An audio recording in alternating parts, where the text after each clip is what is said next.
Miqueias capítulo 1, a partir do verso número 6, diz assim a palavra do Senhor, minha versão sempre Almeida século 21.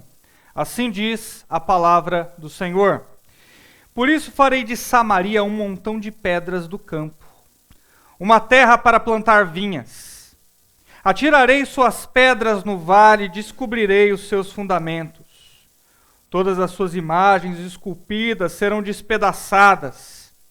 Todos os seus ganhos imorais serão queimados no fogo. E destruirei todos os seus ídolos, porque os ajuntou pelo salário de prostituta. E voltarão a servir de salário de prostituta. Por isso, lamentarei e prantearei. Andarei descalço e despido. Farei lamentação como de chacais e pranto como de avestruzes. Pois as suas feridas são incuráveis. E o mal chegou até Judá. Estendeu-se até a porta do meu povo, até Jerusalém. Não contem isso em Gate, e não chorem em Aço ou Aco. Revolvei-vos no pó em Bet-Leafra. Passa em vergonha nudez, ó moradora de Zafir, e moradora de Zaanã não saiu.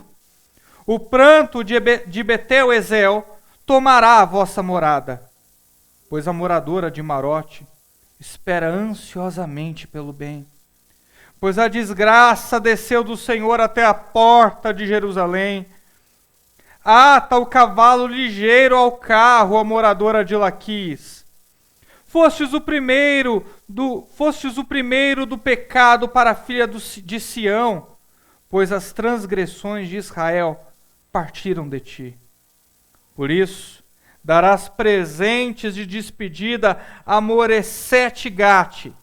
As casas de Aquisibe se tornarão em engano para os reis de Israel.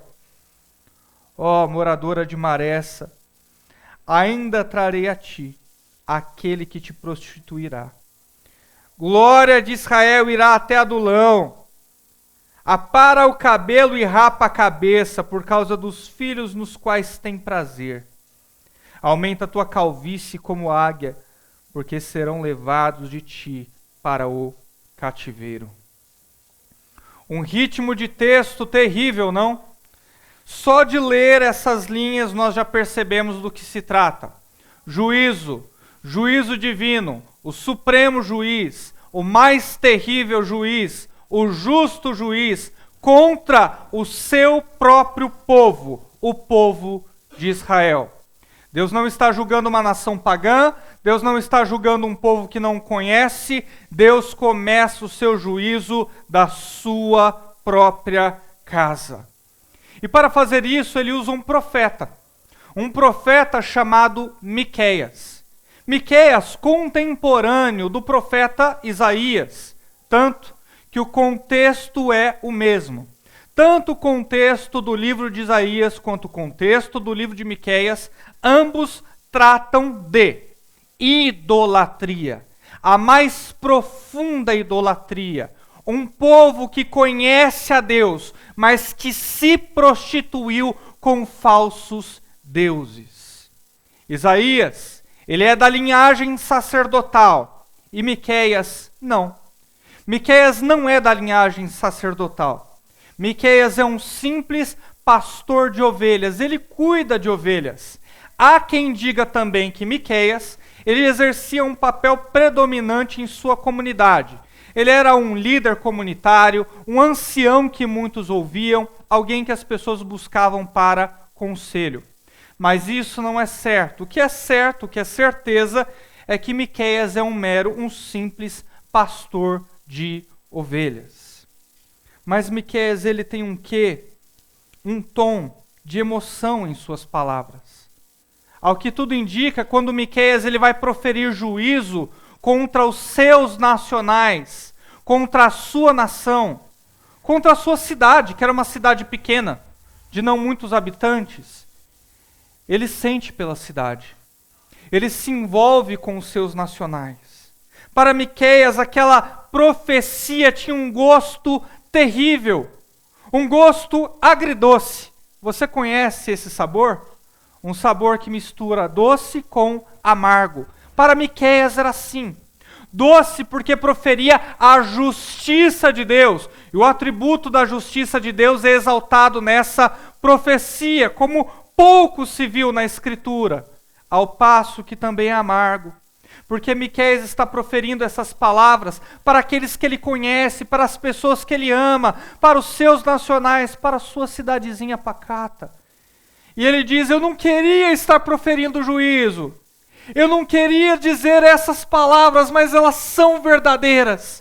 Deus é exaltado, mas os meus nacionais são humilhados. A minha gente, infelizmente, merece esse juízo. Será que você não consegue se identificar com Miqueias? Quantas pessoas da sua própria família que são idólatras, que vão contra a vontade do Senhor, que são ímpios, não conhecem a Deus, merecem o justo juízo. Você os ama, você queria que eles fossem salvos, você queria que eles fossem libertos dos seus pecados, mas eles viram as costas para Deus. Para nós que pregamos o Evangelho, o sentimento é o mesmo que o sentimento do profeta Miqueias. Agridoce, amargo com doce. Deus é exaltado, eu amo o meu povo, Deus está certo em fazê-lo, mas algo em mim diz que não queria que fosse assim, que a realidade fosse diferente. Nós devemos pregar a palavra de Deus apesar das nossas emoções, apesar do que sentimos. Seja Deus verdadeiro e todo homem mentiroso, ainda que seja minha mãe, ainda que esse homem seja meu pai, ainda que seja o meu irmão que eu quero bem, se eles estão contra Deus, então seja Deus verdadeiro e todo homem mentiroso, ainda que eu sofra com essa verdade. Miqueias está dizendo isso. É um profeta menor no sentido de que o seu livro é menor, ele é pequeno, em comparação com o livro do seu contemporâneo Isaías, por exemplo. Mas não se engane, Miqueias é um homem grandioso em estatura e em ministério. O próprio nome de Miqueias significa uma interrogação, uma forma de pergunta. Quem é como o Senhor? E se a pergunta do nome de Miqueias é essa, a resposta só pode ser ninguém, exatamente ninguém. Não existe ninguém, criatura alguma, que seja como o nosso Senhor, que julga com justiça. E nós estamos olhando para a Escritura. Miqueias está falando aqui no verso de número 6. Por isso farei de Samaria um montão de pedras do campo. É o que Deus diz para Samaria, uma cidade próxima a Jerusalém. Jesus Cristo mesmo disse: preguem o Evangelho a toda criatura, a Jerusalém, em Samaria e até os confins da terra. Não é o que ele diz? Bem, Samaria é circunvizinha de Jerusalém. Mas olha o que Deus diz para Samaria: eu farei de vocês um montão de pedras do campo. Quando Deus ele quer exercer juízo contra uma cidade, sabe o que ele faz? Ele arranca os fundamentos da cidade. Eu não vou deixar vocês construírem de novo. Como no inferno de Dante diz: deixai toda a esperança vós que entrais. Deus está dizendo o mesmo para Samaria. Eu vou arrancar os fundamentos, vai ser um montão de pedras, impossível de ser reconstruída. Uma terra para plantar vinhas. Eu atirarei suas pedras no vale e descobrirei os seus fundamentos. Samaria era conhecida pelas suas vinícolas. Existe algo mais chique do que vinícola? Existe algo mais exuberante do que uma vinícola? Quem não gosta de visitar uma vinícola? E toda aquela beleza seria destruída. Aquilo que fazia a economia de Samaria girar, chegaria ao fim. Eu vou tirar tudo de vocês, idólatras. Vou arrancar, descobrirei os seus fundamentos. Verdade para essa igreja essa manhã. Não brinca com Deus. Se você quiser brincar com alguma coisa, brinca com o diabo. Brinca com uma máquina perigosa que você não entende. Mas não brinca com a pessoa de Deus. Deus é terrível ao julgar e com ele não se brinca.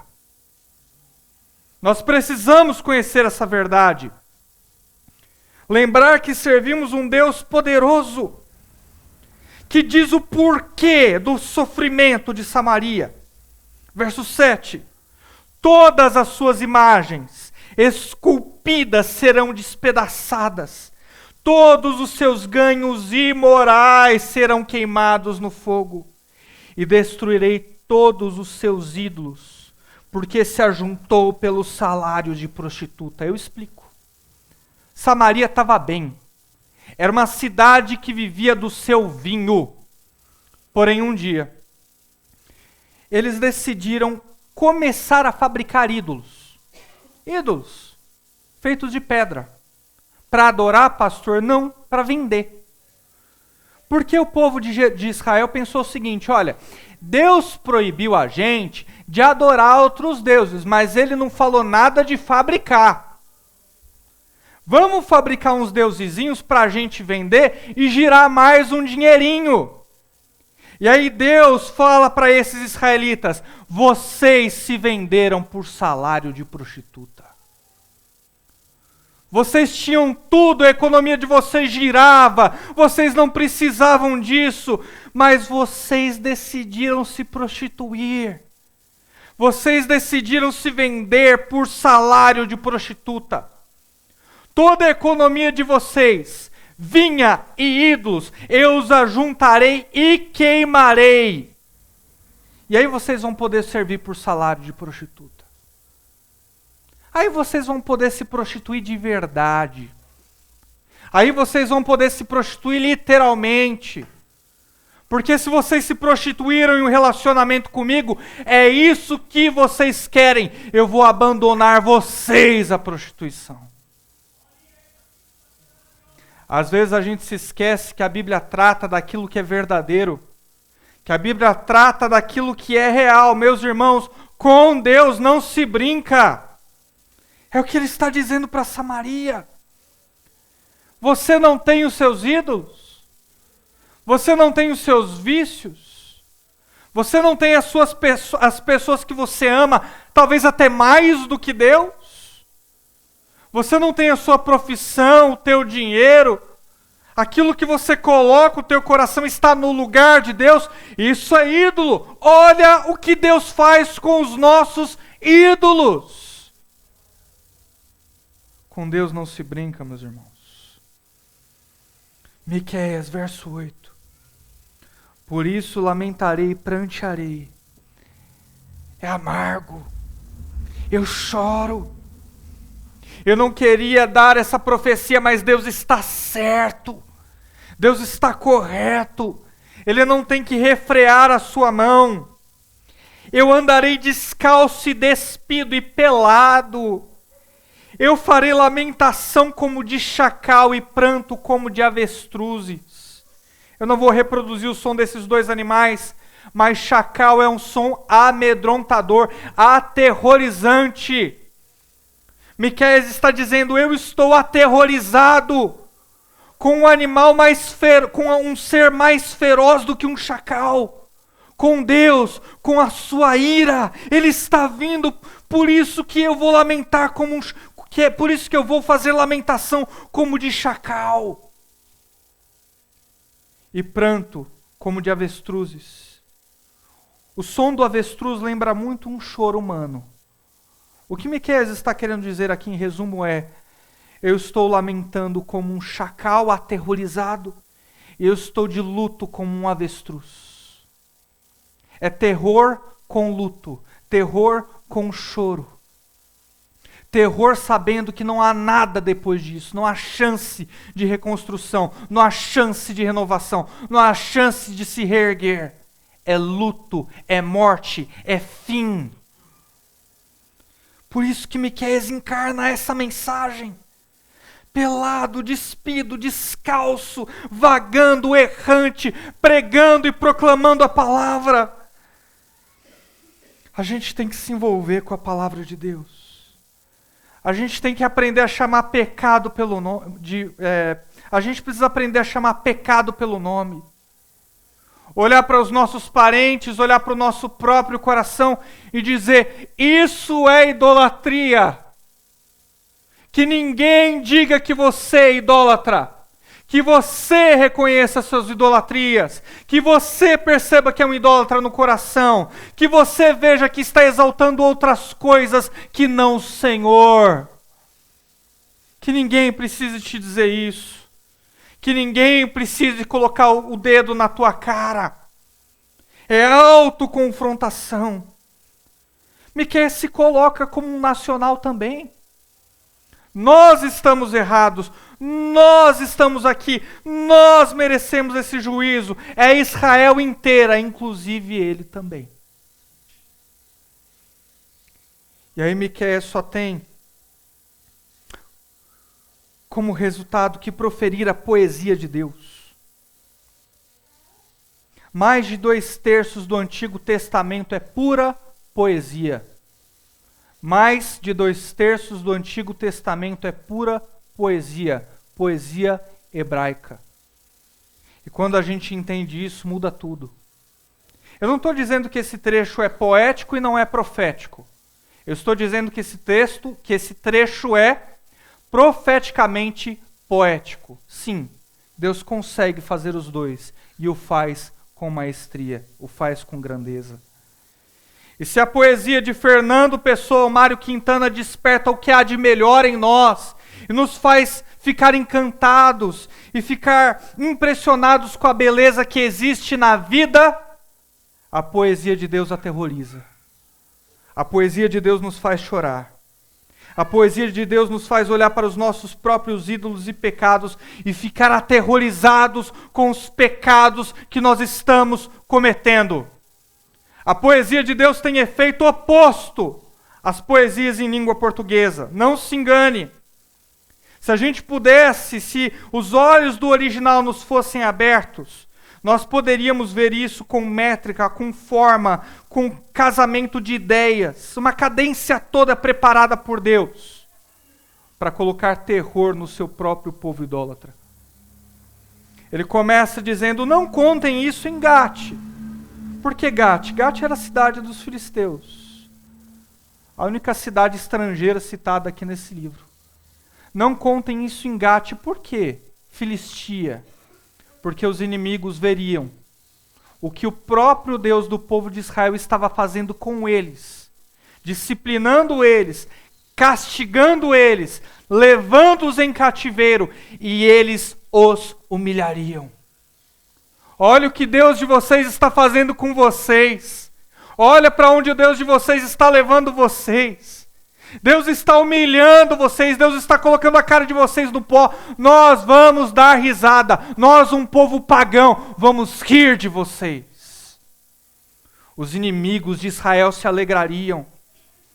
Quando nós carregamos ídolos no nosso coração, nós fazemos a alegria dos nossos inimigos.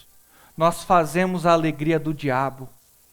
Os demônios e o diabo, eles olham para nós, um povo que se chama pelo nome de Deus, idolatrando, exaltando outras coisas que não o Senhor, e eles dão risada. Eles dizem: nossa, vai vir disciplina aí. Olha o que Deus vai fazer contra o seu próprio povo. Assim como os filisteus poderiam rir de Israel, os demônios riem de nós cada vez que nós caímos em idolatria. A gente acha que está bem, a gente acha que a nossa vida espiritual está caminhando, a gente olha para a graça de Deus sem considerar a sua justiça, esquecendo que Deus tem uma totalidade de atributos e todos devem ser vistos claramente. E aí o diabo e os seus demônios caem na risada. Eu quero fazer o coração de Deus se alegrar, não quero fazer o diabo se alegrar. Nós, como cristãos, somos chamados para ser a alegria do Senhor, não a alegria do demônio, não a alegria do diabo. Meus irmãos, precisamos olhar para esse texto e nos autoconfrontar. Não contem isso em Gate. Verso 9, vamos voltar um pouquinho, pois as suas feridas são incuráveis. Deus é o médico que dá o parecer para o paciente Israel. Suas feridas são incuráveis. Estado terminal, câncer terminal, não tem volta. O mal chegou até Judá. Nessa época, Israel estava dividida entre dois povos. O rei Roboão, filho de Salomão, conseguiu fazer a proeza de dividir o povo em dois povos. Mas Deus trata eles como se fossem um só. O mal chegou até Judá. Estendeu-se até a porta do meu povo, até Jerusalém. Quem é que ficava em Jerusalém? O templo. Até a porta do templo de Jerusalém se estendeu até lá. O meu juízo bateu ali. O templo divino e a justiça do templo que existe no céu bateu na porta do templo que estava na terra. Foi de Samaria, foi subindo até Judá e chegou em Jerusalém, bateu ali na porta do templo. Vocês idolatram tanto, mais tanto, que nem o meu templo eu poupei. Não contem em Gate, não choreis em Aco. Por quê? Aco é a cidade quente. Vocês conhecem a cidade quente? A gente mora em país tropical. O que acontece quando você chora e está calor? Você já chorou em praça? Já chorou em praça? Quando está calor? As lágrimas colam no rosto, é nojento, você fica chorando lá e o nariz escorrendo e aquele calor. É o que ele está dizendo aqui. Vocês vão chorar aí, é quente, é desconfortável. Revolvei-vos no pó em Bet-Leafra, Bet, no original é casa, tá? Todas as vezes que você vê Beit na Bíblia é casa, como Bethlehem, que é Belém, é casa do pão. Aqui Bet-Leafra é casa do pó. Se Jerusalém era quente, Bet-Leafra era mais quente ainda. Nós temos algumas cidades em São Paulo, como por exemplo Araçatuba, que consegue ser mais quente do que a nossa cidade. É o que ele está dizendo. Vocês estão de luto, coloquem a cara de vocês no pó. Na cidade do pó, aproveita que é tudo empoeirado e coloca a tua cara aí, porque eu vou humilhar vocês. Essa é a rima de Deus. Essa é a rima de Deus. Vão chorar em cidade quente, que é Aco, vão colocar a cara no pó, que é Bet-Leafra. Essa é a rima de Deus. Passem vergonha nudez, ó moradora de Zafir. Por que moradora de Zafir? Zafir era uma cidade que era conhecida por ter belas donzelas.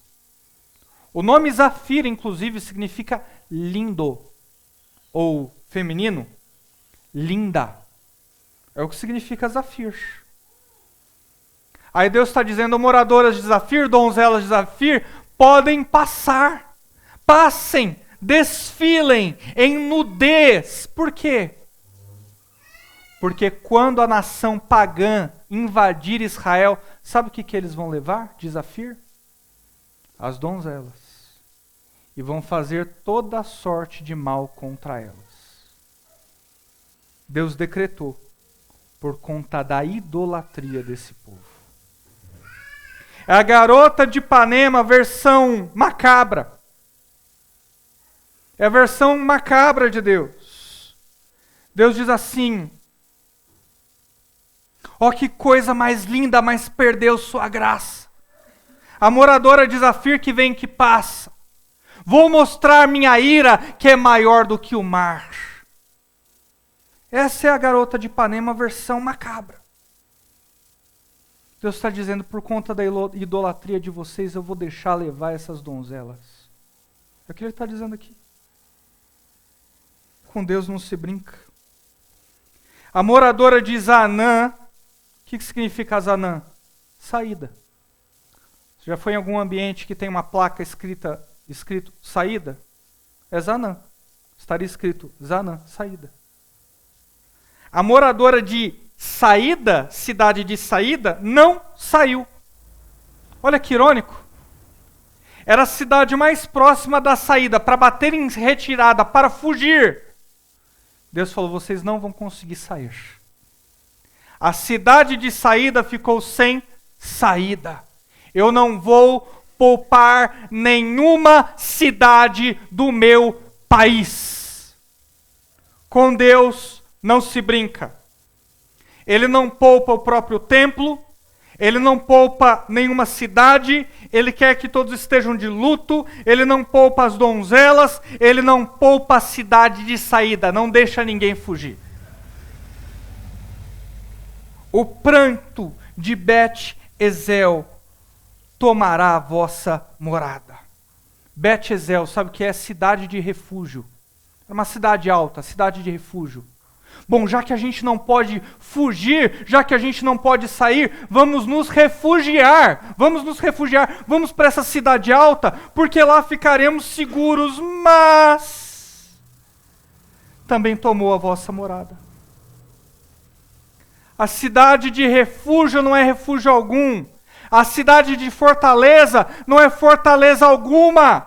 Porque se Deus não é o nosso castelo forte, se Deus não é o nosso refúgio, se Ele não é a nossa saída, então não adianta a gente confiar em paliativos humanos. Não existe refúgio nesse mundo senão o Senhor. Por isso que Martinho Lutero declarou, castelo forte é o nosso Deus. Não é a cidade de refúgio. É a cidade de saída. Talvez você possa pensar que vai conseguir escapar com a tua idolatria. Talvez você possa pensar que vai conseguir se refugiar. Que Deus vai castigar todos, mas não você, porque você é especial. Deus está dizendo aqui que Ele não tem favoritos. Ele não está poupando mulheres. Ele não está poupando crianças. Ele não está poupando cidade alguma, mas você ainda imagina, sabe-se lá por quê, que Deus vai poupar você. Deus não vai poupar você. Arrependa-se dos seus ídolos. Com Deus não se brinca. Com Deus não se brinca. Pois a moradora de Marote espera ansiosamente pelo bem. Esperar ansiosamente aqui é suspirar ansiosamente. Marote é uma cidade que está assim, nossa, tem guerra. Nossa, eles estão invadindo. O que a gente vai fazer? Eu estou ansiando pelo bem.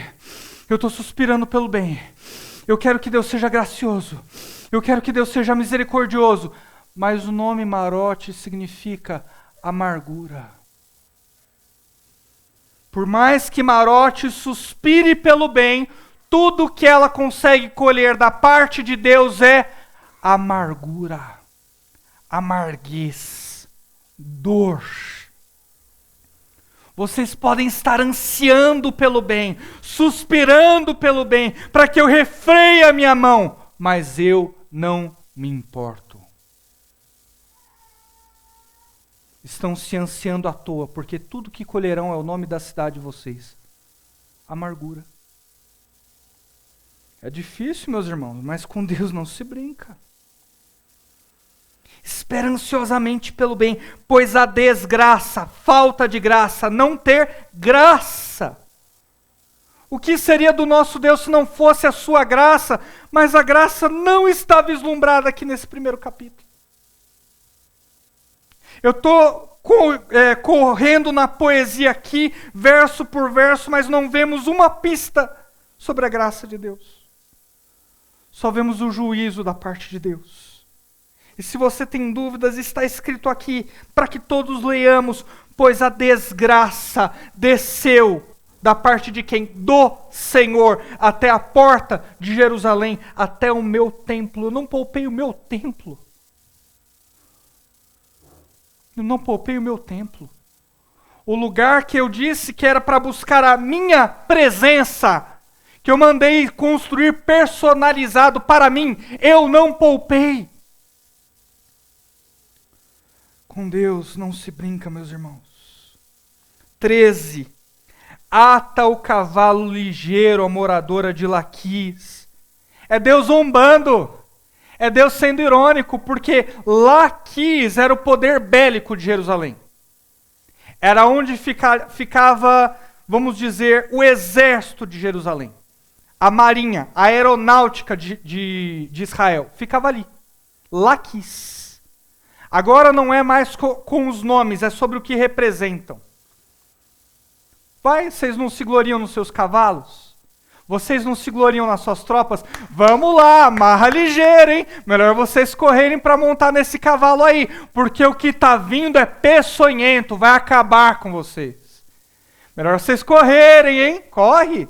Ata o cavalo ligeiro, moradora de Laquis, vai lá, quero ver vocês se livrarem da minha mão. Lutar junto com Deus é maravilhoso. O poder bélico de Israel nunca esteve nas suas tropas. Sabe quem ia na frente das tropas de Israel? Os mais improváveis. Os levitas.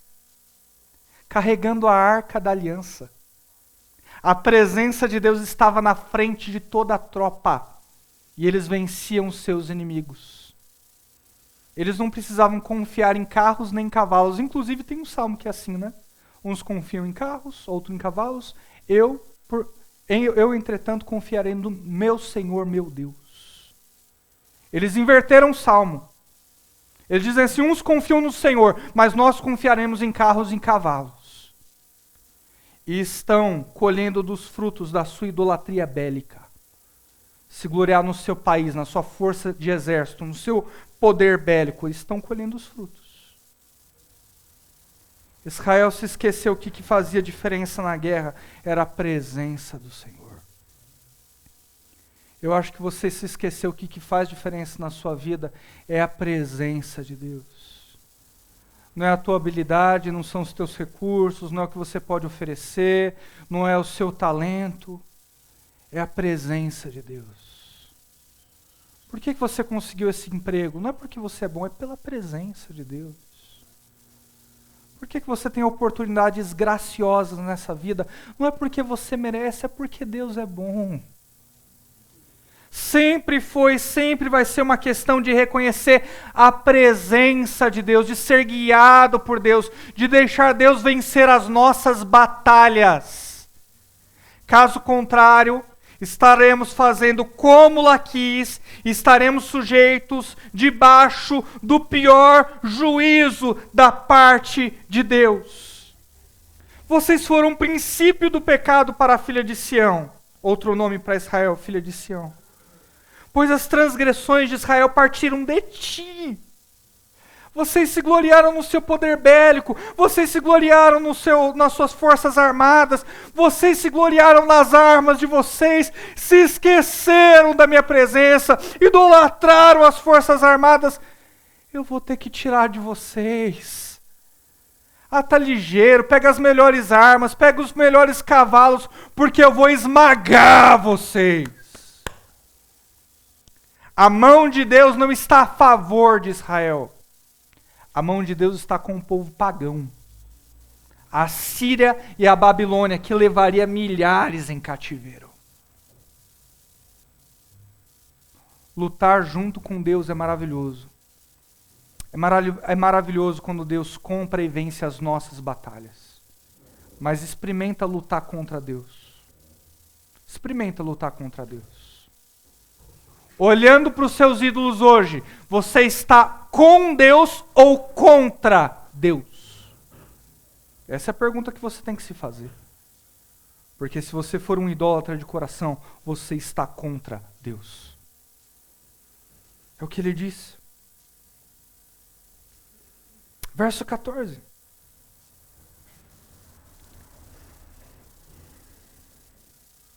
Por isso darás presentes de despedida a Moresete Gate.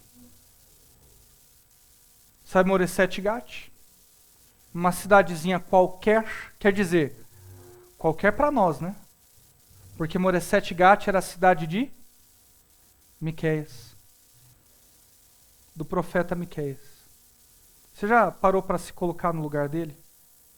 Profetizando coisas terríveis, atributos de juízos da parte do Senhor. E vai ficando pior, e vai ficando pior. E quando chega no final, é a cidade dele. É o seu povo. É as pessoas da sua vizinhança, do seu bairro, os seus parentes, as pessoas que ele conhece. Se Miqueias presidia a assembleia comunitária, eram as pessoas que se assentavam com ele no ajuntamento comunitário. E Miqueias pode ter olhado para Deus e falar: Senhor, até a minha cidade, nem a minha cidadezinha pequenininha, nem essa vai ser poupada. E Deus dizendo: não pouparei nem mesmo Moresete Gate. Dá tchau para Moresete Gate. Sua cidadezinha, a pequenininha, a vilazinha, tchau para ela. E Miqueias fala. É aqui, no verso de número 14, que eu vejo o calibre do ministério de Miqueias. Ele fala. Por pior que seja, mais duro que seja, ele sabe que é justo. Deus está acabando com a idolatria da minha cidadezinha. É justo, eu vou falar por mais que me doa. O evangelho é assim. É virar para a gente que nós amamos e dizer: irmão, se você não se arrepender, você vai para o inferno. Se teu caminho de idolatria, você é inimigo de Deus. Se você não se arrepender hoje, o teu nome não está escrito no livro da vida, você vai ser julgado. Esse é o evangelho, meus irmãos. A gente se esquece disso, é por isso que a gente vai para churrasco e se alegra. A gente não fala, mas a gente vive o verso que diz: comamos e bebamos, porque amanhã morreremos. Não é assim que se vive a vida cristã. Por mais que seja difícil a mensagem do evangelho, nós devemos pregá-la tal como Miqueias pregou para sua cidadezinha. É o senso de justiça da parte de Deus que deve nos fazer pregar o evangelho tal como ele é. As casas de Aquisibe se tornarão engano para os reis de Israel. Aquisibe soa, aparenta, não é, aparenta, soa como se fosse a palavra mentira. Sabe o que Deus está dizendo para Aquisibe? Olha, eu vou tornar essa cidade como engano para os reis de Israel. A cidade que vocês acharam que ia ter alguma coisa, não vai ter nada. A cidade que vocês achavam que ia ter moradia, não vai ter moradia alguma. É o que ele está dizendo para Aquisibe. Por quê? Porque vocês vivem de aparência, vocês vivem de mentira. Então eu vou entregar a vocês a mentira. Os piores juízos da parte de Deus é nos entregar aos pecados que nós praticamos. Você quer viver de aparência? Você quer vir aqui domingo após domingo fingindo ser crente durante a semana? É irreconhecível para os irmãos e para Deus. Deus vai deixar você viver de aparência. Vive de aparência, sem a minha presença, sem a minha bênção. Naquele dia eu vou te julgar como um ímpio.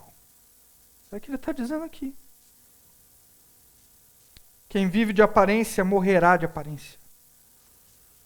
Ó moradora de Maressa, ainda trarei a ti aquele que te possuirá a glória de Israel até Adulão. Maressa soa como a palavra, não é? Soa como a palavra conduzir. E Maressa se orgulhava. Maressa era uma cidade economicamente relevante, tal como São Paulo. No brasão de São Paulo está escrito assim: non devecor devecor. Em latim, sabe o que significa? Não sou conduzido, eu conduzo. Maressa. Conduzo. Não, eu conduzo. Eu sou economia. Eu sou poder econômico. Eu faço acontecer. Deus está dizendo: eu vou humilhar vocês até descerem a caverna de Adulão. aonde Davi teve que se esconder de Saul quando foi perseguido. Teve que se humilhar naquelas cavernas. Vocês se acham grandes, eu vou mostrar o quanto vocês são pequenos. Vocês se exaltam, bem, eu vou humilhar vocês até a mais profunda caverna de Adulão. Você ainda não está convencido de que com Deus não se brinca? Rapa o cabelo e rapa a cabeça por causa dos filhos nos quais tem prazer, filhos de prostituição, filhos de idolatria. Aumenta a tua calvície como a águia. A águia, ela tirava as penas da cabeça. E de longe a gente não sabia se era uma águia ou se era, pasmem vocês, um abutre. Um abutre. Fiquem de luto, sentem e chorem, rapem o cabelo da cabeça, até não conseguir mais diferenciar vocês entre uma ave maravilhosa e uma ave imunda, que é o abutre. Uma ave que atinge grandes voos, a uma ave que come carniça. É o que Deus está dizendo, fiquem de luto. Por quê? Porque vocês serão levados para o cativeiro, a Assíria e a Babilônia. Eu vou mandar um povo pagão sequestrar vocês, levar vocês, e ir embora com todos vocês. Mensagem pesada, não? Essa mensagem é contra o seu ídolo. É contra o seu ídolo. O interessante é que quando a gente retorna um pouquinho no livro de Miqueias, no capítulo 1, versos 1, Miqueias morastita, ou seja, morava naquela cidade. E o verso 2, presta atenção, ó terra e tudo que nela há. Presta atenção, ó terra e cada indivíduo. É o que diz o verso de número 2 do capítulo 1. Essa mensagem não é só para Israel. Se fosse para Israel, a gente estava bem, a gente estava livre. Nossa, olha como Deus jogou a idolatria de Israel. Não. Ouçam reis e moradores da terra, cada um dos moradores. Essa mensagem é para você e contra os seus ídolos. Essa mensagem é pessoal. E Deus não pede muito da gente. Miqueias 6:8 é o que a gente tem que colocar na nossa geladeira. É algo que nós devemos lembrar todos os dias. Deus não pede grandes coisas da vida cristã. Ele diz, ó homem, Ele te declarou que é bom. Por acaso o Senhor exige de ti alguma coisa além disso? O que é que Deus exige da gente? O que é que Deus exige de você? Não é nada grandioso. Pratique a justiça. Ames a misericórdia, seja misericordioso com as pessoas. E ande em humildade com o teu Deus. Quando eu vejo que obedecer a Deus é simples, pratique a justiça, ame a misericórdia e ande em humildade com o teu Deus. Não tem mais nada, não tem mais nada além disso. A gente que fica projetando ministério, igreja, departamento e atingir pessoas e isso e aquilo, Deus está colocando no simples. Pratique a justiça, ame a misericórdia e ande em humildade com o teu Deus. Porque cada vez que você idolatrar e se esquecer desses 3 atributos, desses 3 mandamentos que eu estou mandando você viver, eu vou punir você. Eu chegarei e acabarei com você. Deus está punindo o povo de Israel porque o que Ele pede do seu próprio povo não é grande. É algo simples, acessível, uma verdade que todos nós podemos viver. Essa semana você vai ter oportunidades para praticar justiça. Vai ter oportunidades para amar a misericórdia. Vai ter oportunidades para andar em humildade com o teu Deus. Não é difícil. É só ter a boa vontade de praticar esses 3 mandamentos. Mas existe graça no livro de Miqueias. Aqueles que inventam 2 tipos de deuses, um Deus do Antigo Testamento e um Deus do Novo. Um Deus do Antigo Testamento baseado em juízo e um Deus do Novo baseado em graça não entende o Antigo nem o Novo Testamento. Não entende os atributos de Deus. Não leu o Antigo Testamento corretamente, porque se tivesse lido, ia perceber a maravilhosa graça que existe no Antigo Testamento e o grande juízo que existe no Novo Testamento. Miqueias 5:2 é uma promessa que tem uma tonelada de graça, que apaga todo esse juízo que eu contei para vocês. Tudo que eu preguei para vocês até agora. Verso 2 do capítulo 5 diz: Mas tu, Belém, casa do pão, embora sejas pequena entre os milhares de Judá, sairá de ti para mim aquele que reinará sobre Israel, cujas origens são desde os tempos antigos, desde os tempos eternos, desde os dias da eternidade. Quem nasceu em Belém, meus irmãos? Jesus Cristo. Ele virá e reinará sobre cada um de vocês. Naquele dia, vocês vão parar de idolatrar e aprenderão a adorar de verdade. A casa do pão é a morada, do pão que desce do céu, do pão vivo que desceu do céu e nutre cada um de vocês. Eu vou perdoar os vossos pecados, eu vou remir vocês, vocês hão de andar em novidade de vida. Mas para que a gente viva essa verdade, nós precisamos nos render. Nós precisamos nos render. Imagine você um bando de bandidos em um banco. E aí os policiais ao redor dizem o quê? Saiam com as mãos para cima, vocês estão cercados, rendam-se. E aqueles bandidos se rendem. É exatamente isso que Deus quer da gente. Deus quer que a gente se renda. Deus quer que a gente se renda para a gente ficar preso às suas mãos, presos à sua graça. E eu vou te dizer, meus irmãos, não existe nada melhor do que ser um prisioneiro de Deus, do que ser um prisioneiro de Cristo. Nós estamos nas melhores mãos do mundo, nas mais graciosas, nas mais poderosas mãos do mundo. A melhor promessa da Escritura foi colocada no livro onde nós vemos o maior juízo. A promessa mais graciosa está aqui, no coração desse livro, onde nós vemos esse juízo sangrento da parte de Deus. Esse é o tamanho da graça de Deus. Incalculável, abundante, sempre eterna. Existe esperança. Sabe por quê? Lembre-se, vocês se lembram da cidade de Moresete Gat? A cidade do profeta Miqueias, vocês se lembram dessa cidade?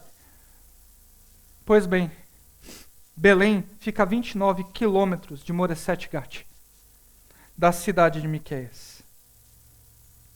29 quilômetros apenas. 3 dias de caminhada naquela época. Sabe o que Miqueias está entendendo quando ele prega essa promessa? A minha cidade será restaurada. Deus lembrou da minha cidade. Deus vai acabar com a idolatria da cidade, mas Ele vai restaurar a adoração. Deus vai ferir a minha cidade, mas Deus também vai curá-la. Existe esperança para os piores idólatras. Existe esperança para você. Existe esperança para os seus familiares. Existe esperança essa manhã. Aonde abundou o pecado, superabundou a graça. Levante-se e fique de pé, eu quero orar com você.